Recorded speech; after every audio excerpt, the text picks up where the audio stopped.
Hi hello how are you. मैं Akshay Mishra Bharat sir classes की इस ऑनलाइन सीरीज में आज आपका फिर स्वागत करता हूँ नंबर सिस्टम के इस अगले लेक्चर में। और इस अगले लेक्चर में आज का जो टॉपिक होगा वो हमारा होगा डिवीजन मेथड पे थोड़ा सा, जो कि हम लोगों को पता होना चाहिए कि हम डिवाइड कैसे करते हैं किसी चीज़ को, जो उसका बेसिक रूल है। और मैं आज आप लोगों को बताऊंगा कि रिमाइंडर कैसे निकालते हैं। जैसे कोई आपको बड़ा टर्म दे रखे हैं तो हम कैसे उसका बहुत ईजी वे में हम उसका रिमाइंडर निकाल सकते हैं। इससे पहले नंबर सिस्टम के हम 5 लेक्चर आप लोगों को प्रोवाइड करा चुके हैं। आप लोगों को डिस्क्रिप्शन में उसका लिंक मिल जाएगा या आप हमारे चैनल पर जाके हमारे उस नंबर सिस्टम के जितने वीडियोस हो उसको पहले आप जरूर देख लें। शुरू करने से पहले हम चाहेंगे कि आप हमारे वीडियो को लाइक जरूर करते हो। आज चलिए मैं आपको बताता हूँ कि डिवीजन मेथड क्या होता है। बेसिकली हम लोगों ने जो पढ़ रखा है कि किसी भी फ्रैक्शन को हम p अपॉन q के फॉर्म में लिखते हैं, जहाँ पे p हमारा न्यूमरेटर होता है और q हमारा डिनोमिनेटर होता है। क्लियर? तो जो डिविडेंड और डिवाइजर जो हम पढ़ते हैं वो हमारा यही है। तो हमने देखा है कि अगर हम पूरा डिवाइड नहीं कर पाते हैं तो कहीं ना कहीं वो हमारा रिमाइंडर छोड़ के जाता है। तो हम ये क्लियर बोल सकते हैं कि जब हम किसी को डिवाइड करते हैं, मान लीजिए हम किसी न्यूमरेटर को डिनोमिनेटर से डिवाइड कर रहे हैं और वो q टाइम कटने के बाद वो आपको r रिमाइंडर छोड़ के जा रहा है, वो r रिमाइंडर छोड़ के जा रहा है, तो बहुत सी बात है, इस d को q से मल्टीप्लाई करके अगर हम इस r से ऐड कर दें तभी हमारे न्यूमरेटर की वैल्यू आएगी। क्लियर है? जो हम लोग बेसिक पढ़ते आए हैं बचपन से, डिवीजन मेथड जो हम पढ़ते आए हैं बिल्कुल वही है, लेकिन उसका रिवीजन कराना जरूरी है क्योंकि बहुत लोगों को थोड़ा बहुत कंफ्यूजन रहती है यहाँ पे। तो न्यूमरेटर इज इक्वल टू हो जाता है denominator into quotient plus remainder. यहाँ पे बता रखा है एब्रिविएशन की क्या है। रिमाइंडर अगर आपका 0 हो जाए, अगर आपका रिमाइंडर 0 हो जाए तो हमारे पास क्या बचता है, रिमाइंडर अगर हम 0 कर देंगे तो हमारे पास बचेगा सिर्फ n is equal to D Q, means numerator d into q। तो हम सीधे बोल सकते हैं कि न्यूमरेटर के दो यहाँ पे फैक्टर्स गिवन है, एक d है और एक q है अगर रिमाइंडर नहीं है तो यहीं से एक फॉर्मूला बनता है d1 q1 is equal to d2 q2। d1 q1 d2 q2 क्या है कि जैसे हमारे पास क्वेश्चन आता है कि किसी चीज को हमें करना था 13 से मल्टीप्लाई, हमने कर दिया उसको 52 से मल्टीप्लाई। क्लियर? तो पहले वो आ रहा था 8 टाइम्स और अब वो आ रहा है 2 टाइम्स। क्लियर? 13 8 जा और 52 करेंगे तो हमारी वैल्यू ये दोनों 104 ही आती है। क्लियर? तो क्वेश्चन कुछ ऐसा आता है, समझिएगा कि किसी संख्या को, किसी नंबर को 13 से डिवाइड करने की जगह हमने 52 से डिवाइड कर दिया तो आपका क्वोशंट इतना आ रहा था। अगर 13 से करेंगे तो क्वोशंट कितना आएगा? बहुत छोटे बेसिक क्वेश्चन आते हैं लेकिन इतने इजी फॉर्म में नहीं आते हैं। क्लियर?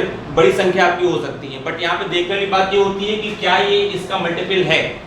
क्लियर? अगर मल्टीपल में नहीं होगा तो हम दूसरे मेथड को यहाँ पे यूज करेंगे। तो ये बेसिक आप समझ लीजिए इसका डिवीजन का। हम उसके बाद शुरू करते हैं कि रिमाइंडर अगर 0 नहीं होता है तो रिमाइंडर हम कैसे फाइंड करेंगे, कैसे हम रिमाइंडर निकालते हैं। तो रिमाइंडर के कई सारे यहाँ पे रूल है। जैसे आपके पास क्वेश्चन आएगा, पहले पढ़ लेते हैं रूल। यदि भाजक मतलब जो डिवाइजर होता है उसके गुणनखंड से ही भाग देना हो तो सिर्फ शेषफल को ही हम भाग देंगे। मींस हमारे पास क्वेश्चन ऐसा आता है, आप समझिए कि हमने कहा कि अभी जैसे मैं आपको बता रहा था कि 52 से किसी नंबर को डिवाइड करने पर 2 रिमाइंडर आ रहा है। क्या रिमाइंडर आ रहा है? 2 रिमाइंडर आ रहा है। ये ऐसे समझिए 52 से किसी चीज को डिवाइड करने पर आपका रिमाइंडर मान लीजिए 14 आ रहा है। किसी नंबर को 52 से डिवाइड करने पर जो रिमाइंडर आ रहा है वो हमारा क्या आ रहा है? 14 आ रहा है। तो 13 से डिवाइड करने पर रिमाइंडर कितना आएगा? तो सबसे पहले हम ये देखेंगे कि जो 13 है क्या ये 13 इसके मल्टीपल में है। तो वही मैंने देखिए यहाँ पे इसको अंडरलाइन कर रखा है, गुणनखंड होना जरूरी है। डिवाइजर के गुणनखंड, डिवाइजर का जो फैक्टर है अगर वो है तो हम क्या करेंगे, हम सीधे उसके रिमाइंडर को ही डिवाइड कर देंगे। जो हमें दिया गया होगा 1 13 कैंसिल हो गया और रिमाइंडर हमारा अब क्या आ जाएगा? 1 आ जाएगा। ऐसे बड़े बड़े क्वेश्चन आपके पास आएंगे कि अगर हमने किसी को एक नंबर से डिवाइड करने पर इतना आ रहा है, उसी के छोटे फैक्टर को अगर हम फिर से डिवाइड करें तो क्या आएगा? तो हमें करना कुछ नहीं है, जो रिमाइंडर मिला है सिर्फ उसी को हमें क्या कर देना है? डिवाइड कर देना है। ठीक है? अगला रूल आता है, मैं लास्ट में सबके आपको क्वेश्चन करा दूंगा, पहले रूल समझा देता हूं। उसके बाद देखिए आपके पास आता है अगला जो रूल है, यदि भाज्य मतलब जो डिविडेंड है उसका स्क्वायर, क्यूब या कुछ टाइम्स गिवन हो तो हम क्या करेंगे? अगर आपके पास क्वेश्चन आता है कि किसी चीज को 13 से डिवाइड करते हैं, किसी चीज को 13 से डिवाइड करते हैं और उसमें 9 जो है वो आपका रिमाइंडर आता है। 13 से डिवाइड करने पर क्या आता है, रिमाइंडर कितना आ रहा है आपका 9 आ रहा है। तो अगर इस संख्या का स्क्वायर कर दिया जाए, जिसको हम डिवाइड कर रहे हैं, डिविडेंड जो हमारा है, अगर उसी को हम स्क्वायर कर दें तो अब रिमाइंडर कितना आएगा इसी 13 से डिवाइड करने पर। तो आपको कुछ नहीं करना है, अगर स्क्वायर कर दिया जाए या क्यूब कर दिया जाए या उसका कुछ मल्टीपल कर दिया जाए, 4 गुना 5 गुना 10 गुना 100 गुना, तो कुछ नहीं करना है, सिर्फ रिमाइंडर को ही उतना कर देना, रिमाइंडर का स्क्वायर कर देंगे और सिर्फ रिमाइंडर के स्क्वायर से ही इस 13 से हम डिवाइड कर देंगे। मींस रिमाइंडर के स्क्वायर को, अगर स्क्वायर कह रहा है तो रिमाइंडर के स्क्वायर को 13 से कर देंगे, अगर क्यूब कर रहा है तो रिमाइंडर के क्यूब को उसी 13 से कर देंगे, अगर कुछ टाइम्स कह रहा है कि 10 गुना कर देते हैं 100 गुना कर देते हैं तो उसके उतने ही मल्टीपल्स को भी हम क्या कर देंगे, उतने ही गुना कर देंगे। ठीक है। और लास्ट रूल जो आपका है इसका, अभी इसमें कुछ ही रूल मैंने लिखे, सारे रूल नहीं लिखे हैं, शॉर्ट वीडियो है ये हमारी। लास्ट आपका आता है, यदि कोई संख्या पावर में हो, यदि कोई संख्या पावर में हो तो बेस और एक बेस से अधिक, उसके दो रूल आते हैं। पहला रूल आता है, अगर बेस से एक कम या ज्यादा हो, बेस से एक कम या ज्यादा हो तो ज्यादा होने पर माइनस ए की पावर n करके डिवाइजर कर देंगे और कम होने पर प्लस ए की पावर n कर देंगे और प्लस ए की power n is equal to 1 ही होता है। अब आप लोग सोच रहे होंगे कि कैसा क्वेश्चन है, समझिए। जैसे क्वेश्चन आपको गिवन है 18 टू द पावर 117 को 17 से डिवाइड करने पर रिमाइंडर कितना आएगा, ये क्वेश्चन है। 18 की पावर 117 को 17 से डिवाइड करने पर आपका रिमाइंडर कितना आएगा। तो हमने क्या कहा, बेस से एक कम हो, ये आपका बेस है और जो डिवाइड कर रहे हैं इसमें अंतर एक का ही हो। अब एक क्वेश्चन दो करवाएंगे, समझिए, एक 17 वाला हो जाएगा, एक 19 वाला हो जाएगा। एक बार हम कम लेंगे और एक बार हम ज्यादा लेंगे। मींस कुछ ऐसा गिवन है 17 18 टू द पावर 119।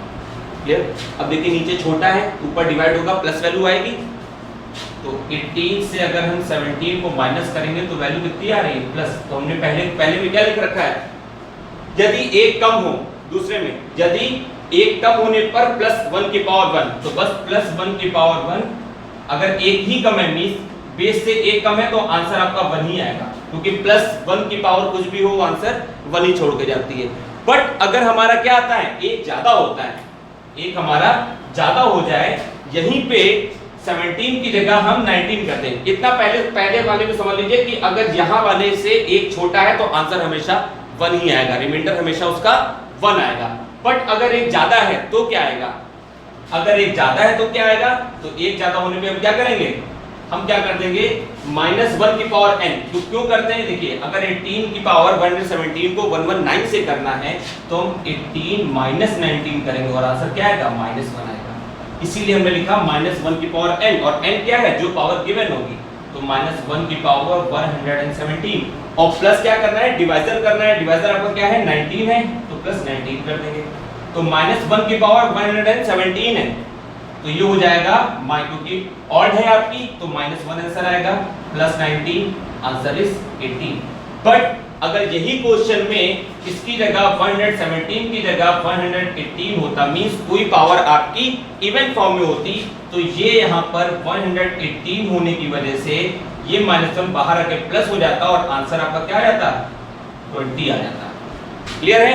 तो हम इसी में एक रूल और बढ़ा सकते हैं कि जब एक ज्यादा होगा, जब बेस से हमारे डिवाइजर एक ज्यादा होगा तो पावर, तो क्या करेंगे, ऑड पावर होने पर वैल्यू 20 एक कम आएगी, इवन पावर होने पर एक ज्यादा आएगी, क्योंकि इवन होने पर प्लस 1 हो जाएगा तो 20 हो जाएगी, और पावर अगर ऑड होगी तो -1 होके एक कम होके 18 हो जाएगा।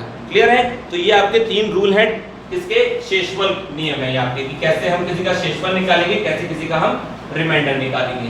तो चलिए आपको हम इसी के 1-2 क्वेश्चन करा देते हैं। जैसे आपको एक क्वेश्चन हमारे पास 486 को 13 से डिवाइड करने पर रिमाइंडर कितना आएगा। क्लियर। 66 है, 13 है, अब 13 और 66 में 1 का कोई डिफरेंस ही नहीं आ रहा है, तो देखेंगे ये कितने मल्टीपल्स में, अगर कुछ 1 का डिफरेंस आ रहा है तो देख लेते हैं। तो 13 को अगर 5 से मल्टीप्लाई करेंगे तो ये 65 आ जाएगा। तो 13 से डिवाइड करें चाहे 65 से डिवाइड करें एक ही चीज है, क्योंकि ज्यादा टाइम से हम डिवाइड कर सकते हैं, कम टाइम से नहीं हो सकता है। जैसे आपने पढ़ा होगा कि अगर सम ऑफ द नंबर्स अगर 3 से डिविजिबल हैं तो वो 3 से ही होंगे, 9 से होना जरूरी नहीं है। बट अगर 9 से सम ऑफ द डिविजिबल डिवाइड हो रहे हैं तो वो 3 से जरूर हो जाएंगे। वैसे ही अगर ज्यादा टाइम से डिवाइड आपको करना है तो कोई दिक्कत नहीं होती है, ठीक है। तो हम ज्यादा टाइम से जा रहे हैं, तो अब क्या हो जाएगा, अब इसी 66 की पावर 486 को 65 से करना होगा। अब क्या आ रहा है, एक कम आ रहा है, तो सीधी सी बात है आंसर हमारा 1 आ गया। आंसर हमारा कितना आ गया, 1 आ गया। बेस से एक कम है, और जब बेस से एक कम होगा तो +1 की पावर n, और +1 की पावर n का मतलब ही 1 होता है, क्योंकि प्लस की पावर कुछ भी हो आंसर हमारा 1 है। आंसर हमारा यहाँ पे आ गया, ठीक है। इसी में अगर यही आपको दिया होता दूसरा क्वेश्चन, से दूसरा क्वेश्चन हमारे पास है 11148, क्लियर। क्या दिया है, 3 टू द पावर 148 को 5 से डिवाइड करने पर, इससे डिवाइड करने पर 5 से डिवाइड करने पर रिमाइंडर हमारा कितना आएगा, क्लियर है। 3 टू द पावर 148 को 5 से डिवाइड करने पर रिमाइंडर हमारा कितना आएगा, यही निकालना है। चलिए निकाल लेते हैं, क्या दिक्कत है। देखिए हम क्या करेंगे, 5 के करीब हमें लाना है इसको, क्लियर। 5 के करीब लाने के लिए हम इसको क्या कर सकते हैं, 3 3 9 लाना पड़ेगा, 2 लाना पड़ेगा, बट हमारे पास क्या है यहाँ पे 5 है, तो हम 5 को 10 कर सकते हैं और 3 को हम 9 कर सकते हैं, क्लियर। तो 5 को 2 मल्टीप्लाई करके हम क्या कर देंगे, 5 को हम 10 कर सकते हैं, हमने कहा था 2 जा कर सकते हैं, और यहाँ हम 3 3 जा 9 ला सकते हैं। इट मींस हम 3 स्क्वायर लिख के बाहर हम 74 लिख सकते हैं। 2 4 जा 8 एंड 2 7 जा 14, देखिए क्लियर। अब ये क्या हो गया, अब होगा 9 टू द पावर 74 को 10 से डिवाइड कर देगा। इतना आराम से करा रहे, इतना टाइम लगता नहीं, बहुत इजी है। 3 टू द पावर 8 देखा, 5 देखा, हमने कहा इसका 2 जा कर दे, इसका अगर 2 इसका पावर कर दे तो हमारी वैल्यू आ जाएगी। तो हमने बहुत जल्दी से इसको किया है। तो क्या हो जाएगा, अब डिफरेंस कितना हो गया, अब एक ज्यादा हो गया है, और ज्यादा होने पे हमने क्या कहा था, -1 की पावर n और डिवाइजर, तो -1 to the power 74 plus divisor, -1 की पावर इवन होगी तो +1 आंसर आएगा, और ये आपका हो जाएगा +10 मिलके आंसर इज 11, क्लियर है। तो आप लोगों को यहां तक समझ में आ गया होगा। इसी में टाइम्स वाला भी रहता है, जैसे मैंने आपको बताया था ना कि अगर कुछ गुना हो जाए, क्वेश्चन सेकंड वाला, तो वो आप कर लीजिएगा। मैंने आपको मेथड बता दिया है, एक तो एग्जांपल दे दिए हैं, और आप ऐसा करिएगा कि ये सारे क्वेश्चन आप घर पे रिपीटेशन कर लीजिएगा, अलग अलग नंबर लेके आप कोई भी प्रीवियस पेपर का पेपर उठा के देख सकते हो। उसमें अगर ऐसे क्वेश्चन आपको आए हैं एसएससी के प्रीवियस पेपर में तो आप उसको जरूर सॉल्व कर लीजिएगा, ठीक है। तो ये था हमारा आज का सेशन, जिसमें हमने आप लोगों को डिवीजन मेथड के बारे में उसका बेसिक बताया। उसके बाद हमने आपको मेन जो बताया वो था हमारा रिमाइंडर रूल, के रिमाइंडर कैसे निकालेंगे, जिसमें मैंने आपको बताया कि अगर डिवाइजर में आपको शेषफल निकालना है तो हम क्या करते हैं। यदि भाजक में हमने क्या कहा, गुणनखंड के फॉर्म में दिया हो, मतलब हमने कहा गया है कि एक चीज से मल्टीप्लाई करने पर कुछ आता है, दूसरे मल्टीप्लाई करने पर क्या आएगा, क्लियर। अगर रिमाइंडर नहीं है तो सेकंड वाले हमने आपको बताया कि अगर कुछ टाइम्स मिल जाता है, जिसको हम डिवाइड करें, जो भाज्य है, जो डिविडेंड है, अगर उसी का कुछ टाइम्स हो जाता है, स्क्वायर हो जाता है, क्यूब हो जाता है, या कुछ भी पावर हो जाता है, तो जो पहले आपको रिमाइंडर गिवन था उसी का स्क्वायर, क्यूब, पावर या टाइम्स कर देंगे। आपको फिर उस पर्टिकुलर नंबर को निकालने की जरूरत नहीं है, और फिर उसी नंबर से डिवाइड कर देंगे, शेषफल निकल आएगा। और लास्ट बहुत सी मेन था, जो कि बहुत इजी ट्रिक है, यदि संख्या की पावर हो, अगर पावर में हो तो क्या करेंगे, उसके लिए भी रूल है, बेस से एक कम या ज्यादा होने का। पावर में तो हो लेकिन बेस से एक कम या ज्यादा हो, तो अगर एक कम या ज्यादा नहीं होगा तो हम एक कम या ज्यादा बना लेंगे। जैसे मैंने आप लोगों को 2 क्वेश्चन बताया, एक बताया था 66 वाला, जिसमें हम 13 से मल्टीप्लाई करके हमने उसको 65 के करीब लेके आए थे, और सेकंड वाला जो मैंने आपको बताया उसमें मैंने आपको करा 5 2 जा कर दिया और इधर भी कर दिया। मींस हम कहीं किसी भी तरीके से अगर हम उसको एक डिफरेंस ले आए तो हम सीधे अपना आंसर यहाँ पे निकाल सकते हैं, ठीक है। तो ये था हमारे आज का सेशन। अगर आप लोगों को ये वीडियो पसंद आई हो तो प्लीज़ हमारे वीडियो को आप लाइक कर दीजिएगा, कमेंट करिएगा अगर आपको कोई क्वेश्चन पूछना हो, और प्लीज़ हमारे चैनल को सब्सक्राइब जरूर कर लीजिएगा। तब तक के लिए धन्यवाद।